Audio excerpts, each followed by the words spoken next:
טוב, שלום לכם, צהריים טובים. שמי חן עתיד, מורה בבית ספר תיכון, מורה למדעים, ולמד אנתרופוסופיה בקורסים שונים, במקומות שונים. התבקשתי להגיד כמה דברים על מגפת הקורונה. אני אתחיל ויגיד שכל מה שאני הולך להגיד, אני אומר בשם עצמי. אני כמובן אצטט אולי פה ושם מקורות שונים, לא הרבה, אבל זאת דעתי וזה מה המחשבות שלי, והן לא מחייבות והן לא איזושהי אמת מוחלטת, הן עוד אופציה. ובזה אני באמת רוצה להתחיל. אני רוצה להתחיל בכמה דברים יותר כלליים ואחר כך אני אכנס לנושא עצמו. בהרצאה של דוקטור רודולף שטיינר מלפני קרוב ל100 שנה, הרצאה שהשם שלה היה הכנה לתקופה השישית, או בווריאציה אחרת, כיצד להתכונן למצוקות הנפשיות של תקופתנו. הוא נותן שם כמה הנחיות כאלה, guidelines כאלה. הדבר הראשון שהוא אומר זה שאנחנו צריכים להישאר חופשיים בחשיבה או במחשבה. בשביל לעשות את זה, אנחנו צריכים לשמוע הרבה דעות. אם אנחנו שומעים שכולם מדברים בצורה אחת, בקו אחד, יש דעה אחת שמגיעה לנו מהניו יורק טיימס, דרך ה-BBC, דרך עיתוני ישראל, דרך התקשורת הישראלית, אז משהו פה מאבד את החופש. בלי שום קשר כרגע לשאלת האמת, כי האמת, כמו שאנחנו יודעים, אפשר להסתכל עליה מהרבה כיוונים. האמת, אפשר להסתכל עליה לפחות מ-12 או 12 נקודות ראות שונות. כלומר, כמו שתחשבו, לטפס על פסגה של הר, אפשר להגיע לפסגה הזאת לא רק משביל אחד, אפשר משבילים שונים. ולכן המטרה הראשונה שלי היא לתת לכם עוד רעיונות, עוד מחשבות, עוד צורות לחשוב על הדברים, ולא רק להיות מושפעים מאיזשהו מקור אחד, כנראה מקור אחד בינלאומי, ככה זה נראה לפחות, שהולך ומטפטף לנו אינפורמציה מאוד מאוד אחידה ומאוד מאוד חד גונית. הדבר השני באותה הרצאה ששטיינר אומר לנו, בנוסף לפיתוח מחשבה, זה שבעתיד, הוא מדבר על עתיד לפני 100 שנה, כל אחד יחליט אם העתיד הזה הוא כבר היום, יהיו אוטוריטות, כלומר סמכויות מקצועיות. העולם יהפך בכל מקצוע לכל כך מורכב ומסובך, שיהיו אנשים שיקחו על עצמם את תפקיד בעלי הסמכות. והם יגידו לכולם מה נכון ומה לא נכון, ואם מישהו ירצה לערער, הם יגידו לו, אתה צריך ללמוד את זה 5, 6, 7, 10 שנים, לפני שתוכל להגיד משהו. ורוב האנשים יגידו, אנחנו לא יכולים להביע דעה, כי אנחנו לא מבינים בזה הרבה. כן, זה יכול להיות בכל תחום. המכוניות יהיו כל כך מסובכות שאף אחד לא יוכל לתקן אותם לבד. המחשבים יהיו כל כך מסובכים. וכמובן, ספציפית לנושא שלנו, הרפואה. לכאורה, רופאים או פרופסורים יכולים להגיד לאזרח הפשוט, מה אתה מבין בזה? מה אתה יודע מזה? אנחנו מבינים, אנחנו יודעים, אנחנו הסמכות. והדרך לעמוד מול האוטוריטות, מול הסמכויות, זה פשוט לפתח איזשהו ידע רוחני בסיסי, ידע אדם בסיסי, שכולל למשל מושגים כמו גורל, כמו חיים חוזרים, כמו משמעות, כמו גוף פיזי, אתרי, אסטרלי ואני, כמו שאלה של אבולוציה של תודעה, לאן אנחנו הולכים, מאיפה אנחנו באים, מה המטרה של ההתפתחות האנושית בכלל. כי ידע כזה שאפשר להגיד במושגים האנתרופוסופיים, הוא ידע אנתרופוסופי כללי, מאפשר לנו לחוות דעה גם מול המומחים הכי גדולים. כי המומחים הגדולים רואים את התמונה אולי מבחינתם, או אולי בצורה מוצדקת, אבל בצורה מאוד מאוד צרה. כן, הם יכולים לפתח תרופה מצוינת לכבד, למשל, שתעבוד מצוין על הכבד, אבל השפעות הלוואי שלה, שאנחנו רואים כמעט בכל מרשם רופא היום, יש אולי איזה 500 תופעות לוואי שיכולות להיות לכל תרופה, זה כאילו או לכאורה לא קשור להם, כי הם פיתחו תרופה, אז הכבד יהיה בריא, אבל החולה יהיה משוגע, כואב, מטורף וכו' וכו' וכו'. אז זה ברור לנו שאם יש לנו ידע שאדם הוא יותר מרק גוף פיזי, ולריפוי הוא הרבה יותר מאשר רק שאלה של כמה תאים או כמה רקמות, אז אנחנו יכולים לשקול האם זה נכון לנו, לילדינו, לקרובינו וכדומה. והדבר השלישי והאחרון שהוא אומר באותה הרצאה, שאני מתמצת אותה, הוא אומר שם עוד דברים, אבל שיכול אולי להיות רלוונטי, שכל ידע אמיתי, כל ידע אמיתי בעתיד, יהיה חייב לקחת בחשבון גם את המרכיב הרוחני. כלומר, מי שייתן ידע שאין בו איזושהי התייחסות לרוח, הידע הזה לא יהיה באמת פרקטי. כי הוא יהיה מאוד מצומצם, הוא לא יכיל פתרון אמיתי, פתרון פרקטי ומעשי לאדם השלם, אלא רק לחלקים מהאדם. זה כמובן מאוד בעייתי. אני רוצה להתייחס קצת למה שקורה עכשיו, ובסוף אני אביא עוד איזשהו ציטוט של שטיינר לגבי התקופה, כי צריך לזכור מה הרלוונטיות של שטיינר מעבר לכמובן האנתרופוסופיה, אם היא רלוונטית או לא לכל תקופה.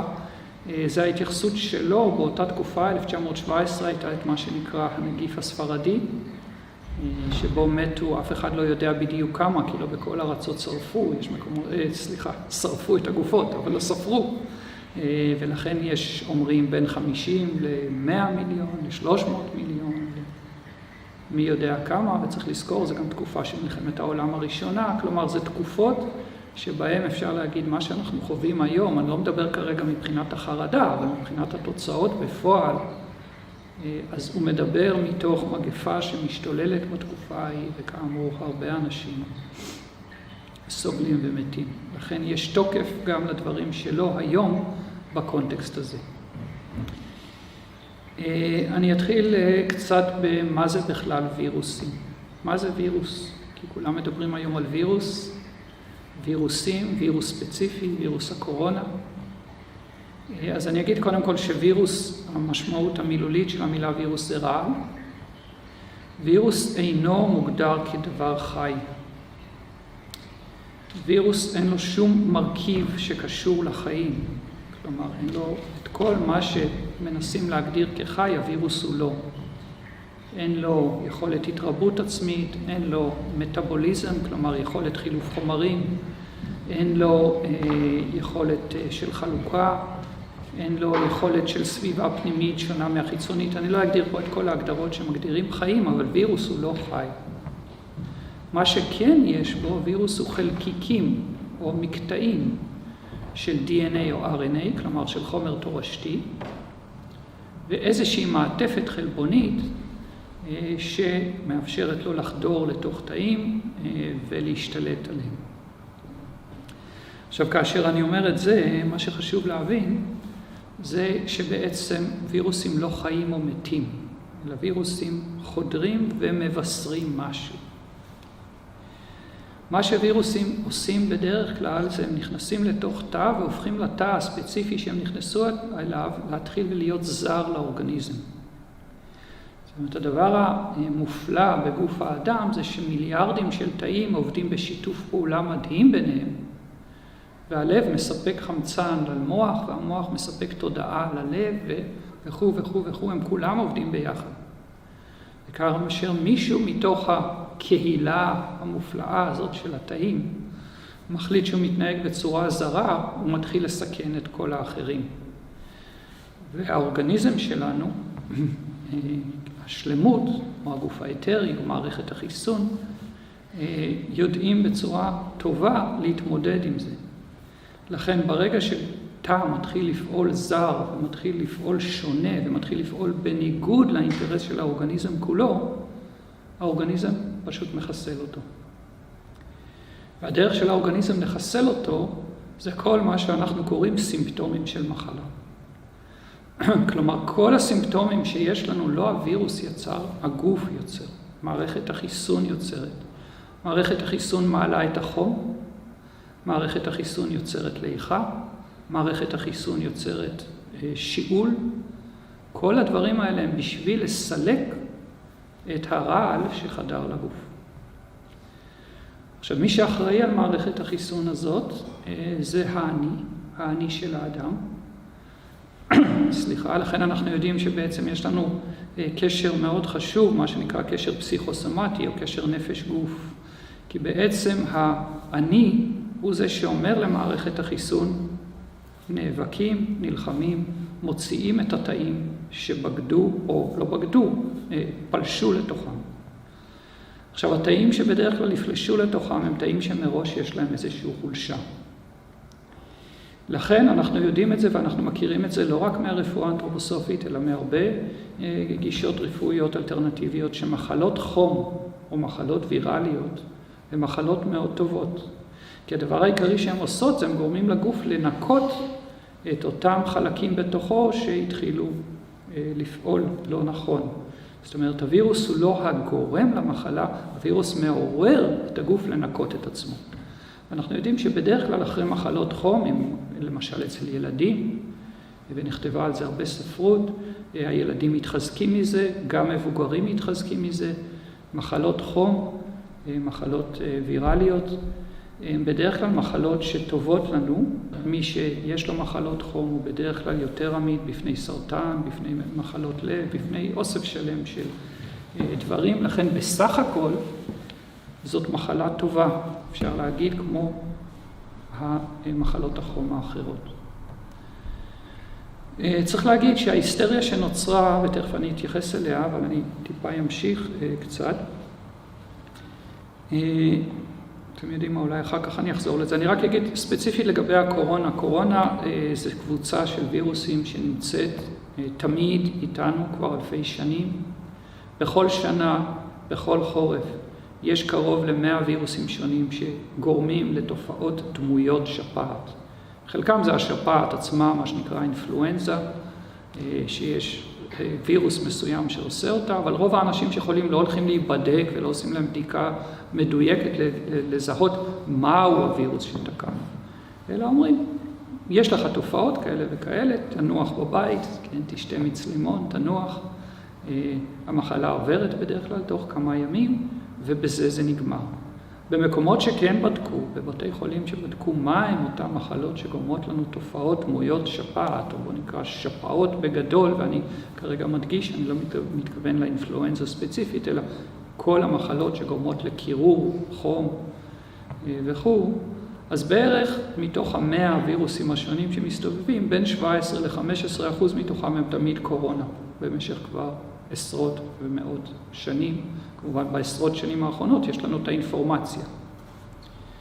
ואם ניקח את זה מבחינה סטטיסטית לגבי מה גורם למוות ממחלות כאלה, אז למשל באיטליה בכל שנה מתים ממחלות דמויות שפעת 17,000 בני אדם. סביר להניח שמתוך ה-17,000 האלה, בין 2,000 ל-3,000 הם ספציפית מהקורונה, והשאר מאחד מ100 הסוגים האחרים. רק שהדבר הזה לעולם לא נבדק בצורה כזאת, או כי זה לא עניין במיוחד. כך שבמובן הזה אין פה משהו חדש או משהו שונה. אם היו נותנים לנו את האינפורמציה על הידבקות האנשים בשפעת כל יום במהלך החורף, בישראל מדברים על בין 1 מיליון ל2 מיליון אנשים שחולים בשפעת בשנה, בעולם מדברים על משהו כמו 2 מיליארד בני אדם.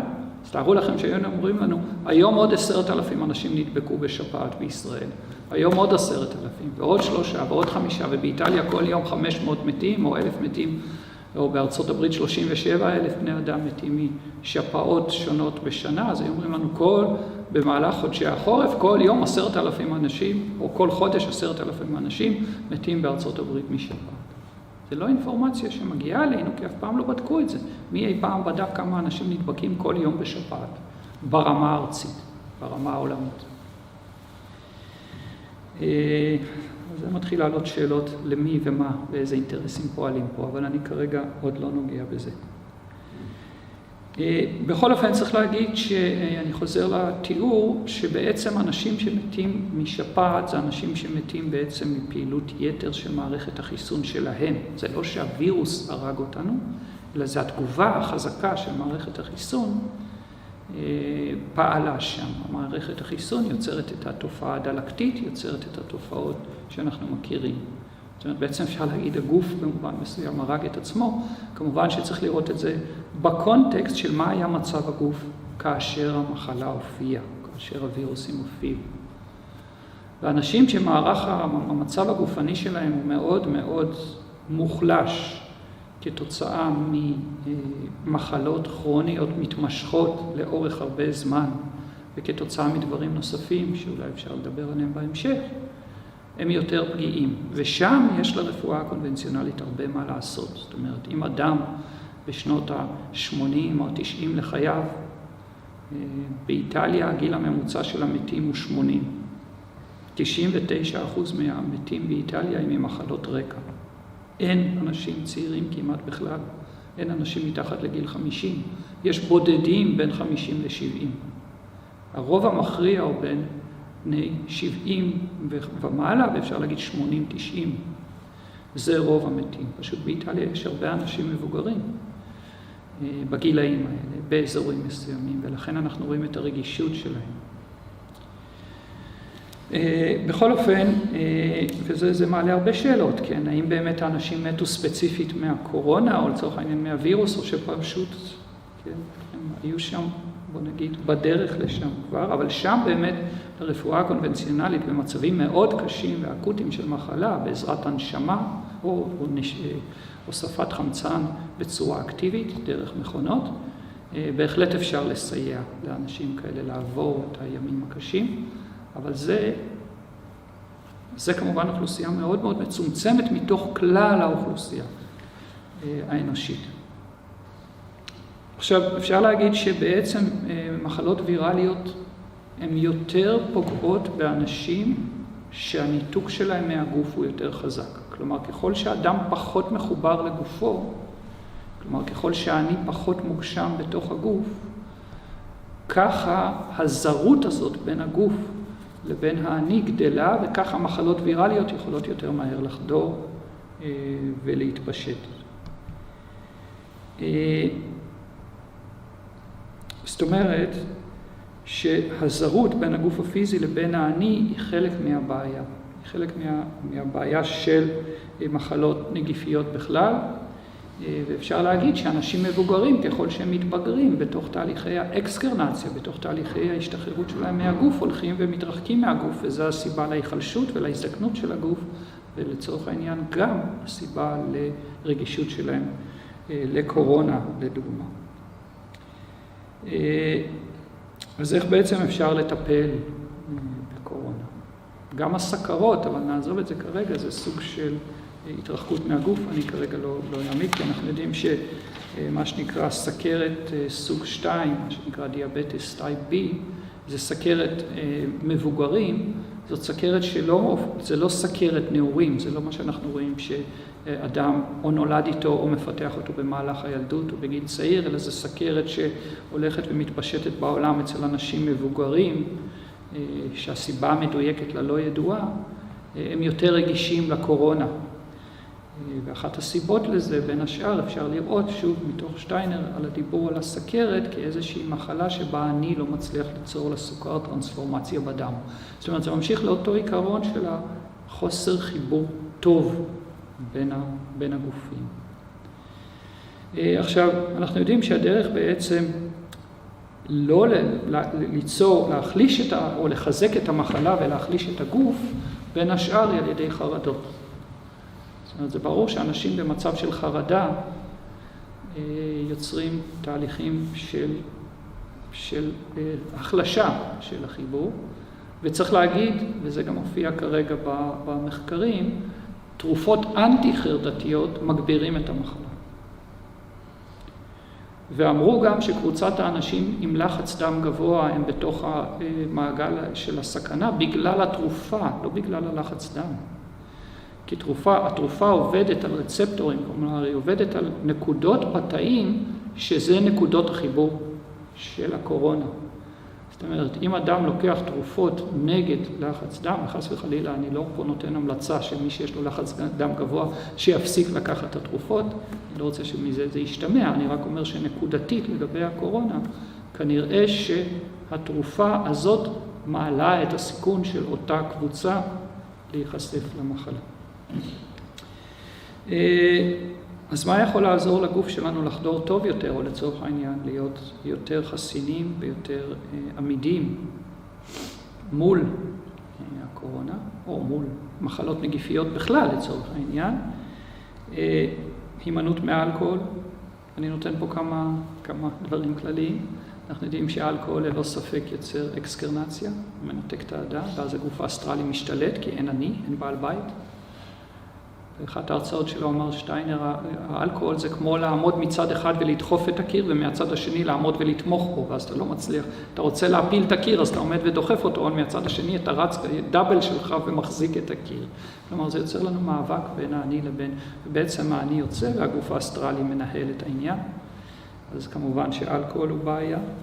צריך למתן את כמויות הסוכר, לא בכלל לא, אבל אכילה מסיבית של דברים מתוקים מחליש לנו את השוב, קשור להיחלשות של האני. מה שמאוד עוזר זה חשיפה לשמש, וזאת אחת הסיבות למה המחלה הזאת היא יותר חזקה במרץ. כי מרץ בעצם זה תקופה ארוכה של חודשי החורף. אנחנו זוכרים שרק עכשיו, אנחנו ממש היום, מחר ביום השוויון, זאת אומרת, אנחנו היינו בחודשים ארוכים עכשיו של פחות שמש ויותר חושך. ואנשים שלא דואגים לצאת להיות בשמש כל יום, לפחות 20 דקות, חצי שעה אם אפשר, אז הם לא סופגים את האנרגיה הטובה של השמש. זה היה ההבחנה של שטיינר, הוא נתן את זה כתרופה נגד מחלות נגיפיות לצאת לשמש. היום הרפואה קוראת לזה ויטמין D, רק שאנחנו צריכים לזכור שהוויטמין D שאנחנו לוקחים כאבקה, כי ויטמין D זה ויטמין שהגוף לא יודע לייצר לבד. ולכן הדרך, לא, אני אגיד את זה אחרת. הגוף מייצר אותו, אבל רק בעזרת קרינת שמש. לכן אבל אם אנחנו לוקחים ויטמין D כאבקה, אז היעילות שלה אל מול להיחשף לשמש זה בערך 10. זאת אומרת, אם תהיו בשמש, תקבלו הרבה ויטמין D. אם תאכלו ויטמין D, אז תקבלו קצת ויטמין D, אבל זה בערך ב-90% פחות מאשר חשיפה לשמש. אז זה הנחיה כללית, גם בימים החורפיים האלה, לצאת ולהיות קצת בשמש כל יום. כן. אז רואים הבדל בין ההמיספירה הצפונית של כדור הארץ? כן, כן, מאוד רציני, כן. באפריקה כמעט אנחנו לא רואים את המחלה. באוסטרליה המחלה היא רק מאנשים שהגיעו מאירופה, זה לא לתושבים. צריך רק לזכור שההמיספירה הצפונית נכנסת לסתיו עכשיו. זאת אומרת, יכול להיות שמה שאנחנו נראה זה בתקופה הקרובה מגמה של עלייה שם וירידה בצפון. כי אנחנו הולכים לקיץ והם הולכים לחורף. זאת אומרת, להם יהיה פחות שמש ולנו יהיה יותר שמש. ושצריך לזכור שיש הרבה מאוד אנשים היום שגם אם יש מלא שמש הם לא בשמש. או שהם מסנני קרינה. או הם מסנני קרינה, או אם ראיתם בסופרמרקט, אני לא יודע אם שמתם לב לתופעה הזאת. כשאני נכנס לסופרמרקט, הדבר הראשון שאני רואה זה שאין חלונות. אנשים יושבים 12 שעות תחת מנורות פלורסנט ואין חלון אחד, אין אוויר ואין אור טבעי. חייבים להעניק בסופרמרקטים שכל 2-3 במשמרות יוצאים להיחשף לשמש.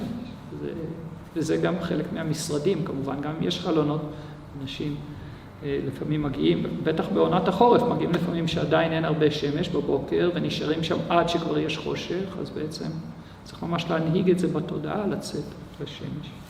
כמובן שעישון מאוד מחליש את המערכות, עישון יוצר לנו הפרדה בין האני לבין הגופים, ואז מה שקורה זה שהוא מכניס חרדות. אז מעשנים עוד יותר בשביל להתגבר על החרדות. אבל העישון יוצר לנו נתק בין הגופים שהביטוי שלו הוא חרדה בגלל שהוא פועל על מערכת הנשימה, וכאשר אנחנו לא נושמים בצורה סדירה, אנחנו נכנסים לחרדות. כי צריך לזכור שהנשימה מאוד קשורה לרגשות, בעיקר רגשות כמו חרדה. ופעילות גופנית, וזו אחת ההנחיות, תסלחו לי, הכי מטומטמות, שניתנו בימים האחרונים לא לצאת מהבית. אם הכוונה לא לצאת מהבית היא לא לנסוע למקומות, אז איך שעוד אפשר להבין את זה, אבל צריך להגיד לאנשים, תצאו לעשות פעילות גופנית, תעשו הליכות, גם תהיו בשמש, גם תנשמו קצת אוויר, אבל תהיו בטבע, כן, אז אל תהיו בקבוצות, תהיו לבד, תשמרו מרחקים, אבל תעשו הליכות, תעשו ריצות, תעשו טיולים. גם לסגור אנשים בתוך חדרים סגורים, גם לא לתת להם לצאת החוצה, וגם לקוות שככה מחלימים או ככה מבריאים. את הריאות באופן ספציפי מחלישה ניתוק מהאדמה ומהשמש, כמו שאמרתי, זאת אומרת גם פעילות גינה, כל קשר לאדמה מחזק לנו את הקשר לאדמה. כן? השיר הזה, אדם נוף מולדתו, נכון? איך זה... כן? אז זה מתבטא בעיקר דרך האוויר שהאדם נושם מהסביבה שבה הוא חי. זאת אומרת, האוויר שאנחנו נושמים שקשור לאדמה, לכן אנחנו רואים תרבויות מתפתחות בהתאם לאזורים גיאוגרפיים, כי החיבור שלנו דרך הנשימה, אנחנו מקבלים את כוחות האדמה. דבר נוסף שמחליש מאוד את הריאות, זה מתחים חברתיים. בעיקר מתחים חברתיים לא פתורים. יש איזשהו מתח, אני לא רומז פה על שום דבר, בשום יישוב, לא בצפון, לא בדרום, לא.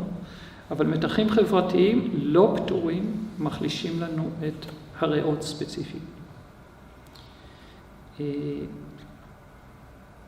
טוב, אפשר להגיד עוד כמה דברים, אבל אולי אפשר גם לפתוח לשאלות. אני רק אגיד שבעיקרון מי שמצליח להתמודד הכי טוב עם מחלות נגיפיות, ובמובן מסוים זה קצת מזל, אפשר להגיד, יש לנו פה איזו מתנה משמיים, הקורונה הזאת, כי זה יכול לאפשר לנו לעשות כמה דברים, אחד מהם את המדיטציה הבסיסית בין עיקר וטפל.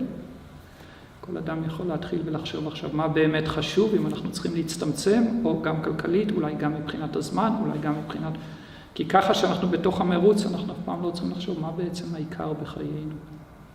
וזה רגע שאפשר, ניתנה לנו פה איזו מתנה לכולם לחשוב מה באמת העיקר, ולעשות סוג של ריסטארט, ריסט, אוקיי, איך אנחנו חוזרים לעולם עכשיו עם הדברים שבאמת הכי חשובים לנו. אפשר לעשות כמובן בזה שאי אפשר לקנות עכשיו בחופשיות אולי דברים, כי מתחיל להיות קשה להסתובב, אז לחשוב מה באמת חשוב לקנות ומה לא. ואפשר לראות שאפשר להיות שמחים גם בהרבה פחות. אני מוכרח לציין שההומופתיה, לפחות לפי הדיווחים שמגיעים לנו מהמדינות שמשתמשות בהומופתיה בצורה מסיבית, כמו גרמניה, כמו הודו, כמו ההומופתים בסין, ההומופתים ביפן, כולם מדווחים שהם נתנו תרופות הומופתיות, ויש בתוך האתרים ההומופתיים עכשיו הרבה ידע על זה, 100% הצלחה. אבל זה לא מפתיע, זה תמיד היה ככה לגבי מחלות נגיפיות. למזלנו אין תרופות, כי אם יש תרופות אז אנחנו דוחים את המחלה למקום אחר. כן, עוד ציטוט משטיינר לגבי ההיגיינה, הוא אמר אנשים יעשו, ואנחנו רואים משגעים את כולם עכשיו שכמעט האור מתחיל להתקלף מרוב, כן, התקף ה-OCD הזה של כולנו עכשיו לשטוף ידיים כל שנייה עם סבון והרבה זמן ולשפשף. שבעצם ההיגיינה יוצרת ריקנות רוחנית מאוד גדולה. אמר שטיינר, ככל שתהיה יותר היגיינה, יהיו יותר מחלות נפש, יהיו יותר חרדות, יהיו יותר ריקנות. כי הגורל שאדם צריך לעבור במהלך חייו, שקשור גם לעבור דברים והתמודדות עם שאלות של בריאות וחולי, אם הוא לא יעבור אותם דרך הגוף, אז הם יעברו לנפש. את הנפש אנחנו לא יכולים לרפא בצורות כאלה, אלא רק לסמם ולטשטש. אני רוצה להקריא לסיום כמה מילים של שטיינר, שלא קשורים לתקופה, ואני חושב שקשורים למה שעלול אולי לקרות בימים הקרובים. אז אני מקריא, זה מתוך הרצאה 27 לאוקטובר 1917. אני מקריא, כן? בשמו של שטיינר.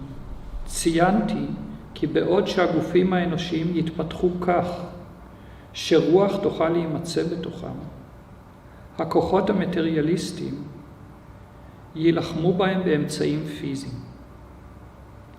רוחות החושך הולכים לעורר מבחינת להתעורר, לגרום להם להתעורר, את מערכיהם האנושיים, למצוא חיסון שיוביל את כל האנושות כבר מגיל מאוד צעיר להתחסן דרך הגוף הפיזי.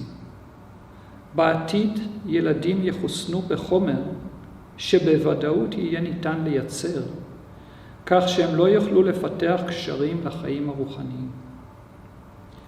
המטרה היא להביא בלבול לדחפים שרוצים לזרום לאדמה. הצעד הראשון יהיה ליצור בלבול, לבלבל מושגים ורעיונות שיש לאנשים. זה הרקע לאירועים הנמצאים כעת בהכנה. כמובן קשה לא להתייחס לאיבוד הדמוקרטיה שקורה פה בצ'יק, כמה מהר בעצם השלטונות יכולים להשתלט. בעיקר, אני מזכיר, בעיקר המאבק צריך להיות על מה אנשים חושבים ומרגישים. כי זה שיגבילו את התנועה שלנו, בסדר, יגבילו לאיזשהו זמן. זה שיגבילו את האמצעים הכלכליים שלנו בסדר. אבל אם סדר היום המחשבתי והרגשי שלנו ינוהל על ידי השלטון, איבדנו כל סיכוי לחופש.